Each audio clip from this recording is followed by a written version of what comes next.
Mikkel, 21 år gammel, kommer fra Ølstykke, bor på Nørrebro nu. Arbejder på lokale 21 som pastakok og stegekok, kan man godt kalde det. Min far har altid taget mig meget med i køkkenet, da jeg var mindre, så det tiltaler mig meget. Branchen tiltaler mig også i, jeg kan godt lide, at der er smæk på. Jeg skal ikke sidde så meget ned. Det står op, det er hurtigt.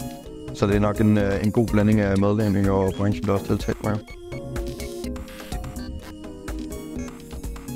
Sæt op, gør klar, og så bare komme i gang med at pushe en masse mad. Være glad, være sammen med gode kollegaer og gøre en masse mennesker glade og røre ved maden, selvom det lyder så klamt, men